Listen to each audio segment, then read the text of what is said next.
우리가 살아가면서 우리의 인지에 대한 체감들은 아날로그적으로 체감되기보다는 디지털적이에요. 딱 한 면, 사진 한 장, 딱 어느 날 불현듯 보니까 내가 성경 찬송을 들고 교회 다니고 있어. 어느 날 불현듯 나를 발견해 보니까 신앙이 성장돼 있어요. 어느 날 살아가다 보니까 내가 팍 늙어 있어요. 이게 디지털적으로 표현하고 느껴집니다. 아마 오늘은 우리가 하나님과 어떤 교감 그리고 어떤 계기를 통해서 주님과의 관계가 생기고 어떤 디지털한 자신의 장면을 느끼게 되는 역사적인 시간이 되기를 축복합니다. 역사적인 시간.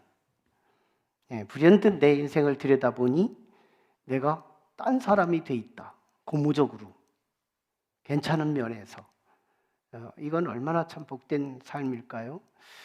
내가 스스로 나의 인생을 연출한 게 아니라 하나님께서 내 인생에 개입하셔서 이렇게 저렇게 변화를 시켜주시고 새로운 삶을 출발하게 하시는 그런 장면이 오늘 그날이 됐으면 좋겠어요. 역사 속에서 훌륭하게 산 사람들을 4명으로 뽑으면 저 사람들입니다. 첫째 석가모니, 그리고 공자, 그리고 소크라테스, 테스형, 그 다음에 예수님, 우리가 믿는 예수님. 아마 역사에서 참 위대하다, 참 훌륭하게 살았다 하는 사람들을 꼽으면 저 4분이 나와요. 저 훌륭한 사람들의 얘기를 좀 해볼게요. 석가모니는 인도에서 자라난데 그가 보리수 밑에서 깨달음을 갖기 시작합니다. 그러면서 나중에 그의 사상이 흘러나와서 불교의 경전인 팔만대장경, 어마어마한 사상이 거기서 흘러나와요. 그러다가요, BC 480년에 그는 80살에 자신의 제자의 배신, 제자가 그 부패한 죽을 갖다 줍니다. 석가모니는 이게 부패한 죽인 줄 알면서 먹어요. 그리고 배탈이 나요. 그리고 배가 그렇게 아파하면서 죽어가요. 배탈 나서 죽은 거죠. 근데 그의 삶 자체는요, 굉장히 우월했고 탁월했습니다. 인생의 아주 순리스러운 원리들을 팔만대장경에 채울 만큼 대단했죠. 또 공자는 어땠을까요? 중국 노나라에서 그 사상을 잘 담아내면서 후학들을 양성하는데 후학이 3천의 제자가 세워져요. 굉장한 제자들이 나왔죠. 근데 그의 논어와 사서삼경에 담겨진 그의 가르침의 내용을 분석해 보면 딱 하나 이미지를 잡을 수 있어요. 뭘까? 사람다움. 사람다움. 뭐가 사람다움일까? 이걸 잘 가르쳐주는 사람이 공자인데요. 그가요, 자기가 이렇게 말합니다. 나는 내 후학들이 나를 종교화하지 않기를 원한다. 난 거기에 훌륭한 점이 더 있다고 생각해. 종교화하기. 이거 석가모니도 같이 말했어요. 소승불교 조계종파에서 주어지는 경전의 내용을 보면 석가 자체가 종교를 만들지 말라. 그런데 이 후배들이 문제, 제자들이 문제예요. 그래서 종교가 나오는 거거든요. 그가 결국은 석가모니보다 그 다음 해에 죽습니다. BC 399년도에.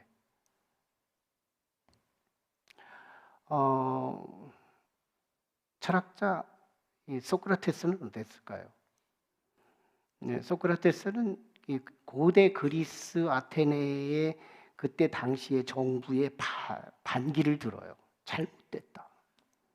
그러다가 정부로부터 이 독이 든 이 하나의 사약을 받게 됩니다. 그걸 마시고 죽게 되죠. 이게 399년도예요. BC. 소크라테스는 모든 철학자의 아버지라고 하죠.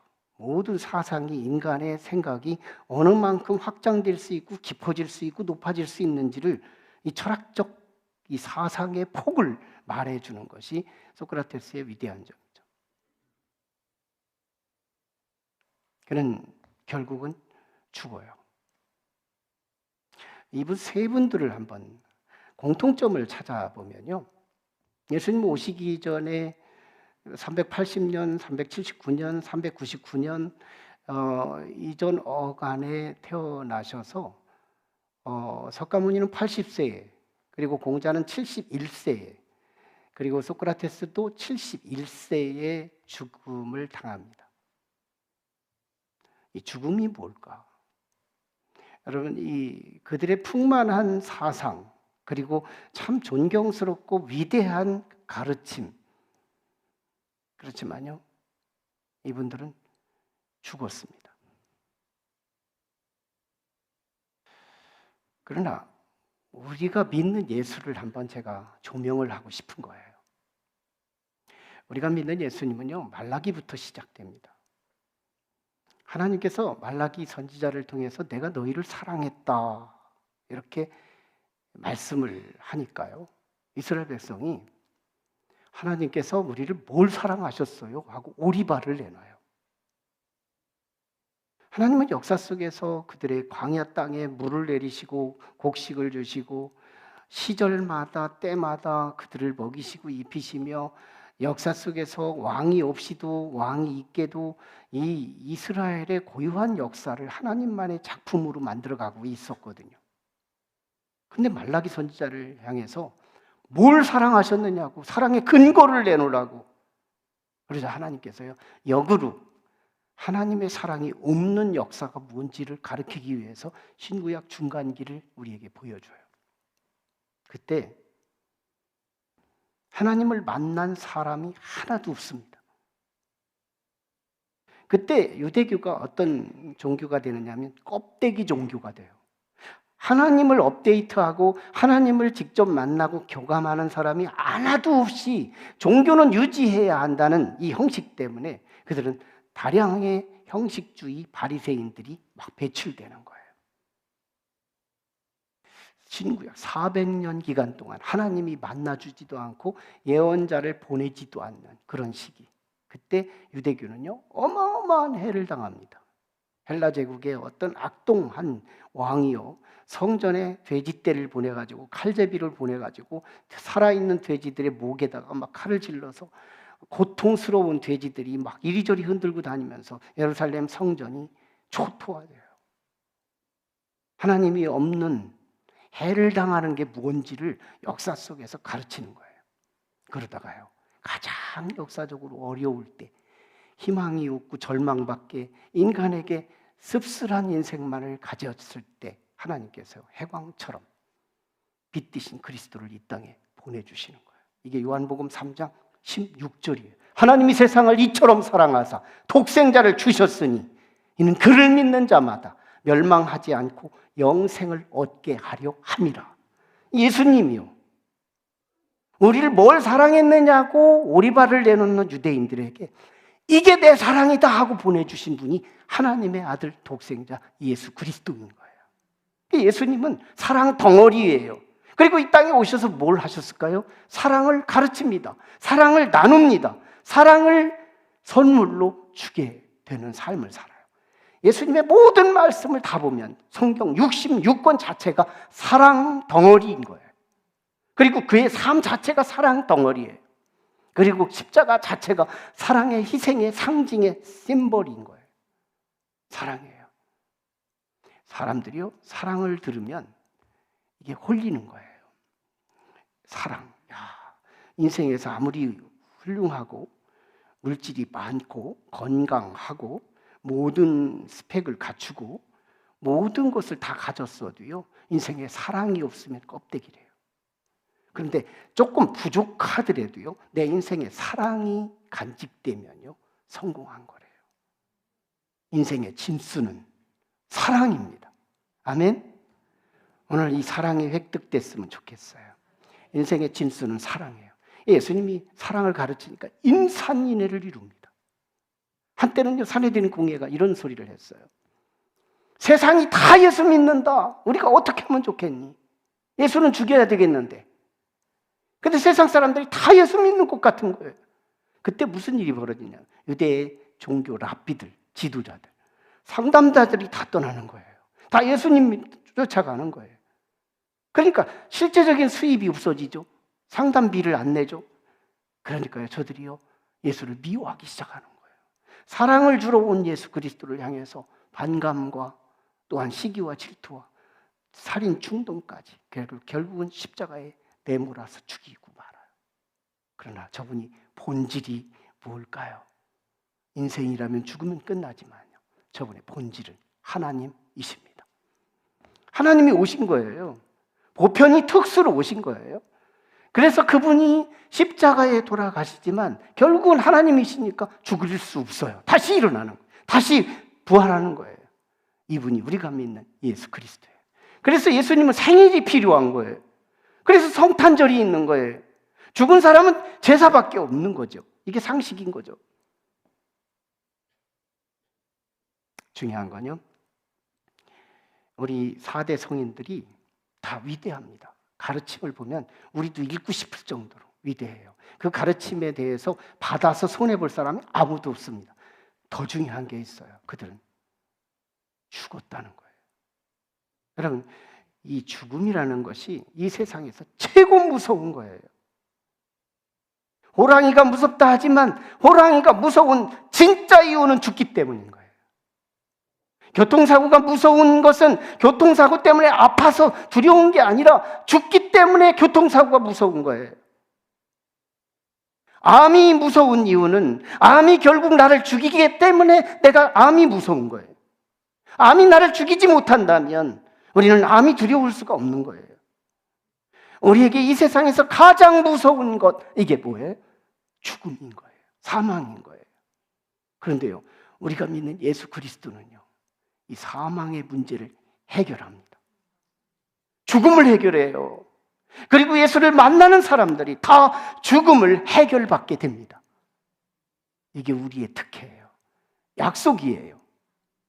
어떤 신비적인 어떤 이적이 아니라 우리에게 신실하신 영원한 천하를 창조하신 그 하나님의 미쁘신 신뢰성이 우리에게 약속한 거예요. 우리는요, 죽음을 해결한 사람들인 거예요. 여기서부터 시작됩니다. 그리스도 밖에서 잘 되는 사람이 있습니다. 예수님을 안 믿는데 이상하게 공부도 잘 되고 돈도 잘 벌리고 건강도 무쇠 같고 예수를 믿지도 않는데 명예도 막 높아지고 비웃는 자가 하나 있습니다. 너 예수 없이 잘 된다고 비웃고 있어요. 숨어 있습니다. 비웃고 있어요. 네가 명예가 높다고 비웃고 있어요. 네가 잘 된다고 비웃고 있어요. 누가? 사망이요. 사망이 비웃고 있습니다. 죽음 한 방이면 너는 나가. 죽음 한 방이면 끝나. 사망이 우리를 비웃고 있다. 그러다 그 사망의 D-Day 70인지 80인지 100인지는 모르지만 하나님이 정하신 그 사망의 그날, 우리는 아무리 명성이 뛰어나더라도, 하나님 아무리 위대하더라도, 여러분, 우리는 죽음 한 방이 우리를 무너지게 합니다.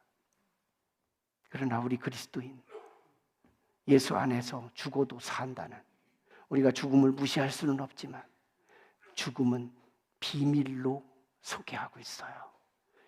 요한계시록 14장 7절에 보면 지금 이후로 주 안에서 죽는 자들은 복이 있다. 죽음은 비밀로 소개하고 있어요. 죽음은 복이 있다고 말하고 있어요. 세상에 어느 경전에서 죽음이 복이 있다고 선포하는 말씀이 있을까요? 죽는 게 더 복이 있다. 죽음은요, 또 다른 세계로 넘어가는 터널과도 같아요. 자동차를 타고 이 터널을 지나고 나면 어떤 세계가 나올까 기대하고 가보니 더 나은 세계가 기다리고 있듯이 우리는 죽음은 신비요, 우리에게 새로운 약속의 세계로 진입하는 것이 되는 거예요. 예수님께서 부활하신 이후에 제자들을 3번 만납니다. 아마 마태, 마가, 누가, 요한이라는 사복음서에서 전체적으로 보면 부활하신 이후에 제자들을 12번을 만나요. 12번을 만나면서 살아있는 주님을 증거하십니다. 직접 증거 12번, 바울까지 포함해서. 그런데 요한 기자는 그 중에서 3번만 딱 추려요. 지난 20장 19절로 23절에 첫 번째 10명의 제자들에게 만나줘요. 그때 예수님 못자국 그리고 창자국 이걸 보여줍니다. 시각적 경험. 그리고 다음 24절로 31절까지 바로 직전의 장, 거기서 예수님 11명의 제자 도마를 포함한 의심하고 합리적인 구조를 가졌던 이 도마가 의심을 계속 하는데 그 도마와 함께 11명의 제자에게 만나주시면서 특별히 도마를 대상으로 이 못자국을 직접 손을 넣어서 만지게 해요. 창자국을 넣어서 경험시켜요. 체험적 변화. 그리고 오늘 본문 21장 1절로 14절 7명의 제자들이 모여서 베드로가 나 물고기 잡으러 간다. 갈릴리에 가 있으라고 하는 예수님의 말씀을 듣고 갈릴리에서 뭐하고 기다릴까 하다가요, 베드로가요, 어부 출신이니까요, 나 물고기 잡으러 간다 하고 얘기를 해요. 그때 6명의 제자들이 나도 간다 하고 따라가요. 바람잡이 베드로. 그래서 졸지에 7명의 제자가요, 갈릴리 호수에 밤새도록 물고기를 잡습니다. 갈릴리 고기들이요, 밤에 활동한대요. 낮에는 자고. 그래서 밤에 활동하는 이 물고기들을 잡기 위해 밤새도록 그물질을 하는데요. 어릴 적부터 고기 잡는 기술로 잔뼈가 굵었던 베드로 이하 제자들 중에서 12명 중에서 5명이 어부 출신이에요. 이 경험을 가지고 계속 그물을 던졌는데요, 그날따라 하나님이 개입하셨는지 한 마리도 안 잡힙니다. 빈 그물을 씻고 있었어요. 그때 예수님이 육지 저쪽에서 목소리는 들리는데 예수님인지 선명히 보이지는 않아요. 누군가가 예수님의 말씀을 전하는 거예요. 예수님께서 직접 말씀을 전하는 거예요. 너희에게 고기가 있느냐? 우리의 작금의 현실을 스스로 말할 수 있도록 기회를 주시는 말씀. 이때요, 제자들이 이렇게 말할 수 있었어요. 조금밖에 못 잡았어요. 조금만 잡았으면 그만이지 뭐. 주님의 대안이 들려질 수 있는 음성이 뭐냐면 없나이다. 오늘 우리가 주님께서 우리에게 질문할 때 이럴 수 있어요. 건강하냐? 나 건강 못해요. 물질이요 필요치 않느냐? 나 진짜 물질이 필요해요. 나 물질로 실패한 자예요. 이 세상에 실패가 있었느냐? 솔직하고 정직한 나의 현주소, 이걸 그대로 말해주는 것이 주님 앞에 서야 할 우리들의 기본입니다. 정직함이 필요해요. 나의 실패한 영역이 있어요. 저도 실패한 부분이 있거든요. 이 실패한 부분을 주님 앞에 솔직하게 말하면 뭐가 생기느냐? 주님의 다음 메시지, 대안이 생깁니다. 문제는 있는데 대안이 없는 거, 이게 우리를 절망케 해요. 문제는 있는데 대안이 없는 거, 이걸 우리를 답답하게 만드는 거예요. 이걸 우리를 마르게 만들어요. 속이 타게 만들어요. 문제는 있는데 대안이 없는 거. 주님의 대안을 들어볼까요? 6절에서요. 그물을 배 오른편에 던져라. 이때요, 이 주님의 이 대안은 비합리적인 대안이었어요. 3가지 장애물이 있습니다. 첫째, 예수님의 제자는 5명이 저것도 전문가예요. 전공이에요, 전공. 이 전공자가 비전문가인 예수가 배 오른편에 던지라고? 전공자일수록 설교 듣는데 힘들어합니다. 전공자일수록 내가 그 분야의 권위자라고 생각하는 사람들이 설교 속에서 노맨이 자주 나오는 거예요. 근데 이 전공자들이 대하는 태도를 보세요. 그냥 던져요. 주님 말씀에 말도 안 되는 말에, 주님의 말씀이 말이 안 되는 이유가 뭐냐면 갈릴리 호수는 밤에 잡히는 고기예요. 근데 이미 해가 뜨기 시작했어요. 물고기들이 벌써 자기 자리로 돌아가는 시간이에요. 근데 육지 가까이 와 있거든요. 90m 정도, 육지와 제자들의 배 사이에 90m가 떨어졌어요. 그 사이면 거의 얕은 바다거든요. 깊은 바다에서 잡히는 물고기들. 이거 벌써 비합리적이에요. 또 예수님의 말씀을 이견을 한번 들어보면 왼편이면 어때요? 배 왼편이면 배가 지금 한 3m, 4m 정도 이 정도 폭을 가지고 있다면 오른편과 왼편 사이는 3m밖에 차이 안 되는 폭이에요. 그럼 오른편에다 던져라고 하는 이 말은 왼편에 던지면 어떨까요? 이런 합리적인 유혹이 우리를 치고 들어와요. 근데 제자들 보세요. 그냥 던져요. 오른편에다. 그래서 다 끌어올립니다. 바위가 걸렸나? 왜 안 와? 그물이 안 와요. 아무리 땡겨도 안 와요. 찢어질라 그래요.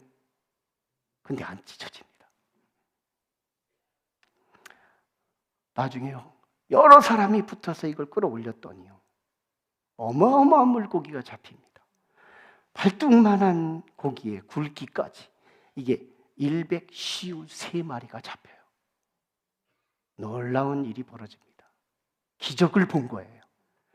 역전을 경험한 거예요. 이때요, 영적으로 민감한 사람이 캐치하는 게 하나 있는데 그게 사도 요한입니다. 요한복음의 저자예요. 영적으로 얼마나 센시티브한지요. 굉장히 민감해요. 기적을 보면서 저분을 다시 생각하고 보니까 예수님인 거예요. 주시다, 주님이시다 말을 사도 요한이 발설하자 움직이는 사람이 누구냐? 베드로입니다. 주님이다 라고 말하자 예수라고 하면 사족을 못 쓰던 사람, 예수라고 하면 물불 가리지 않는 사람, 예수라고 하면 제일 먼저 반응하는 사람, 실수해도 괜찮다. 예수라고 하면 내가 모든 움직임을 다 할 수 있었던 사람, 이게 베드로예요. 베드로가 누군데요? 단무지, 단순하고 무식하고 지랄 같은 성격 가진 사람, 이게 베드로예요. 난 베드로의 성품만 잘 공부해봐도요 위로가 됩니다. 난 베드로보다 낫거든요. 이 단무지가요 수제자가 됩니다. 수제자 조건 있습니다. 내 말이라면 꼬뻑 죽고 못 쓰는 사람, 이게 수제자 베드로예요. 그러니까 오늘도 우리 주님의 제자는 결정되는 거예요. 주님의 말씀이라면 이해가 되든 안 되든 말씀이라면 움직이고, 말씀이라는 무덤이라도 쑥 들어가고, 말씀이라는 물이라도 막 뛰어 들어가고, 어디든지 주님 앞이라면 사족을 못 쓰는 사람, 주님 제일주의, 주님 최고입니다. 나는 주님이 내 인생의 제일 축이요 핵입니다. 나의 중심입니다. 예수 중심으로 나는 살아갈 겁니다. 이 사람이 주님의 제자인 거예요. 자, 여기서요 그물이 찢어지지 않았대요. 누가복음 5장 1절로 11절에 보면요, 주님의 똑같은 지시를 받았는데 예수님의 아주 제자로 섭외되지 않았을 때예요. 그때 어마어마한 물고기가 잡히는데 찢어져요 그물이. 그래서 다 새 나가는 거예요. 그런데 오늘 본문은요, 어마어마한 물고기가 잡혔는데 그물이 안 찢어졌다는 것이 누가복음 5장하고 오늘 본문의 차이점이에요. 이게 뭘까요? 여러분, 그리스도 밖에서는요 석가모니가 그렇듯이, 공자가 그렇듯이, 소크라테스의 학문이 번뜩이고 위대했듯이, 아무리 이 세상에서 그리스도 밖에서 성공하는 사람, 그리스도 밖에서 건강한 사람, 그리스도 밖에서 형통하는 어떤 것들, 그거 그물 한번 찢어지면 끝납니다. 그물의 찢어짐이 뭘까요? 우리 인생의 찢어짐, 죽음입니다. 사망이에요. 사망 한 방에 모든 건 다 망하고 끝나는 거예요. 그러나 그리스도 안에서 오늘 그물이 찢어지지 않았다는 이 메시지가 얼마나 큰지 몰라요. 우리는 죽어도 죽지 않는데요. 죽음은 비밀이래요. 죽음은 터널이래요. 죽음 너머를 들어가면 우리가 너무너무 기다리던 광명의 세상이 기다리는 거예요. 엄청난 천국이 약속되어 있어요. 예수 믿는다는 건 성경 찬송 들고 다니는 게 아닌 거예요. 신분이 바뀐 거예요. 운명이 바뀐 거예요. 우리의 끝이 바뀌어지는 거예요. 우리는 참 위대한 인생을 삽니다. 나중에요, 예수께서 이제 육지에서 제자들이 올라와 보니까 숯불을 펴놓고 있고요, 거기에 생선을 구워놓고 있고요, 떡까지 준비해 놓고 있는 거예요. 조반을 아침 식사를 준비해 놓았어요. 예수님께서 식탁 공동체를 차려놨는데, 이 식탁이 목요일 날도 성만찬도 했고요, 최후의 만찬, 이런 기본적으로 사랑하는 사람들과 함께 식탁을 나눈다는 일반적이고 보편적인 메시지도 있지만, 오늘 본문에 조반을 준비하신 예수님의 초대는요, 와서 먹으라, 와서 조반을 먹으라, 이렇게 12절에서 오늘 말씀하는데, 이 조반의 의미는 분명하게 고유합니다. 지금 제자들이요, 죄책감에 눌려 있어요. 십자가 매달리실 때 다 도망갔거든요.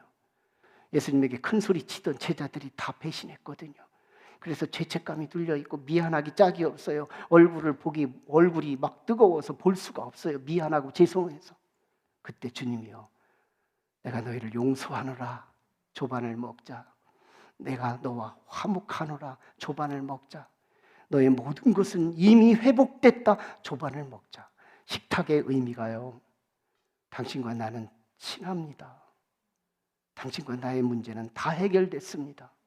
이 메시지를 담고 있는 거예요. 죄책감에 눌려있던 그들을 향해서요, 더 큰 사랑과 더 큰 주님의 배려를 경험하는 제자들은요, 다음 본문에서 주어지는 새로운 사명의 길로 발돋움이 됩니다. 중요한 건요, 역전입니다. 부활이라는 사건 자체가요, 역전의 사건이에요. 예수님이 사랑을 가르치니까 모든 사람들이 인기가 예수 중심으로 모이자 원수들이 우리가 먹고 살기 위해서는 예수를 죽여야 한다 하고서 십자가에 죽이자 썩은 이가 빠진 것처럼 개운했어요. 유쾌했어요. 축배를 나눕니다. 박수치고요, 이제 우리 살만한 세상이 도래했다고 그들은 너무너무 축제를 올리는 거예요. 기뻐서. 그러기를 3일 천하, 기쁨도 3일밖에 지나지 않아요. 3일 첫날, 주일날 아침 미명에 주님은 부활하십니다. 부활하시는 거예요. 뭘 말하는 걸까요? 역전입니다. 여러분, 성경은요, 역전의 책이에요. 아담이 죄를 져서 죄책감에 눌려 있을 그때 에덴 동산에 쫓겨나는 아담에게요, 가죽 옷을 입혀요. 다시 말하면 예수님의 옷을 입혔다, 그 말이에요.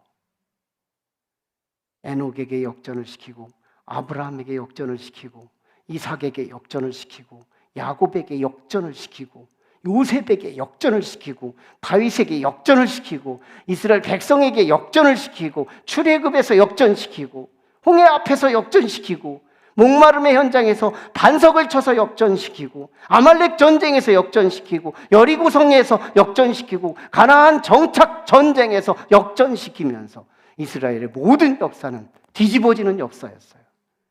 뭘 전후로 해서요? 예수 그리스도를 전후로 해서. 역사도 보십시오. BC와 AD, 비포 크라이스트, 예수님 오기 이전의 역사, 그리고 예수님 온 이후의 역사를 AD로 표시되고 있어요. 약자입니다. 예수님 이전과 예수님의 이후, 이게 바뀐다는 얘기를 하는 거예요. 뭘까요? 역전입니다.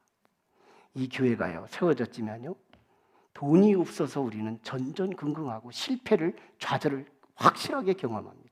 근데 하나님 앞에 기도하는데요, 준공 낼 때 역전했죠. 은행에서 대출 나올 때 80% 이상이 나오죠. 이런 역사가 지금까지 있었을까요? 이 교회 살리려고요, 딱 한 은행만 80% 넘게 이 대출을 해주는 거예요. 우리 교회 살리려고요. 준공 서류 집어넣자 그날 준공이 일어난 건물은 대한민국의 수많은 건물 중에 우리 교회 하나일 거예요. 그 사이에 뭐가 있었는지 알아요? 우리는 눈물의 기도가 있었어요. 주님 찾고 주님을 부르짖고 구하는 기도가 있었어요. 여러분, OECD 국가들을 보면 38개 국가예요, 현재. OECD 국가는 경제적으로 잘 사는 나라들이 세계적으로 연합해서 서로 협력 기구하겠다고 뭉친 국가들입니다. 이 국가들요. 자체 통계 부서에서 통계에서 스스로 조사를 한 건데요. 여기서 기독교 국가, 기독교의 영향을 받은 이 나라들이요. 70%가 기독교 국가라고 통계가 나와요. 자체 조사한 거예요. OECD 국가, 우리나라도 들어가 있거든요. 미국 들어있죠. 스위스 들어있죠. 프랑스 들어있죠. 독일 들어있죠. 다 이 선진국들 다 들어와 있는 거예요. 여기에 70%가 다 기독교 국가예요. 근데 저 국가들이요, 한결같이 개발도상국을 통과한 나라들입니다. 개발도상국이 있었어요. 너무너무 보릿고개가 다 있었던 거예요. 그런데 그가 그리스도를 영접하고 주님이 그 나라에 개입하기 시작하면서 뒤집어진 거예요. 반전된 거예요. 한 회사를 소개할까요? 모나미 회사라는 것이 있었어요. 이 모나미 회사는요, 우리가 잘 아는 153 볼펜 회사입니다. 이 회사의 정말 창업주인 송삼석 명예회장이 지난 22년도에 94세에 돌아가셨어요. 지금은 자녀들에게 넘겨줬지만요. 저분의 전신 회사 이름이 뭐냐면 광신화학공업사였어요. 사업을 열기는 열었는데 너무너무 미숙해가지고 완전히 망하게 됩니다.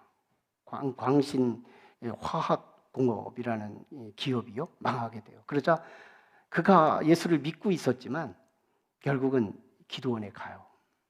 기도원에 가서 처음에 뜨거웠던 신앙을 다시 찾기 위해서 가서 열심히 기도합니다. 기도하는데요, 기도원들은 대부분 365일 부흥 집회를 여는데 새로운 강사님이 말씀을 하는데 오늘 본문을 정한 거예요. 오늘 본문 21장 1절로 14절. 이 말씀을 전하는데 강사님이 그 많은 말씀들을 전하는데요, 물고기가 하나도 안 잡히던 그 물에 100시온 3마리가 잡혔다는 것과 그 물이 찢어지지 않았다는 이 두 가지가 너무 크게 들리는 거예요. 막 전율이 왔다고 표현하는 거예요, 간증서에. 그러자요, 자기의 전신인 이 광신화학공업 이 이름을 캔슬해버려요. 그리고 모나미 회사로 창업을 합니다. 다시 시행착오가 조금은 있었지만요, 나중에요 기하급수적으로 회사가 일어나는데요, 그때 당시 만년필이 주필이었고 그리고 잉크 찍어가지고 쓰는 것이 볼펜의 현실이었어요. 근데 일본 사람이 그 연구하는 모임에 볼펜을 하나 가지고 온 거예요. 일본 사람. 이 볼펜 하나가 불편하지가 않고 그래서 이 볼펜 하나를 연구해서 가까이 가서 접근을 하려고 하는 많은 어려움이 있었지만요, 이게 연구하는데 성공이 됩니다. 그리고 한국의 70년대, 80년대 모나미 1.5mm 이것이요 국민 볼펜으로 거듭나요. 그리고 지금은 세계인들의 손에 쥐어서요 세계 70억, 80억이 이 볼펜을 안 만져본 사람이 없을 정도로. 뭘 말할까요? 역전입니다. 지금 실패했어도 괜찮대요. 지금까지요. 슬픔이 있어도 괜찮고 건강이 약해도 괜찮고 우리가 지금의 현주소 중요하지가 않대요. 우리는 지난 2023년 중국의 광저우에서 아시안게임 할 때요 롤러스케이팅을 타는데 1등 가는 애가요 막 이렇게 막 달려서 가서 거의 1등 갔어요. 1등 라인에 앞에 딱 있는데 1등 하는 사이에 2등이 추월했어요. 뭐야? 역전. 뭘 빵빠레는 나중에 올려도 되는 거예요. 다 끝난 다음에 올려도 되는 거예요. 뭐가 1등이야? 1등! 그러다가요 떨어진 거예요. 예, 역전 얼마나 스릴 있어요. 우리는 죽을 때까지요 역전이 열려 있어요. 살아생전 역전이 안 됐어도 걱정하지 마세요. 죽음이라는 비밀이 있어요. 우리를 역전시킬 거예요. 아마 오늘 그 그리스도께서 여러분의 순수한 마음, 이해가 안 돼도 이해가 돼도 배오른편에 금을 던져라. 내 인생에 대안을 주시는 이 말씀 앞에 아멘, 아멘. 디지털로 나타날 거예요. 어느 날 내 인생을 들여다보니 내가 달라져 있었다. 난 실패자 인생에서 성공자 인생으로 바뀌어 있었다. 이걸 나도 보고 남들도 보는 날이 올 것입니다.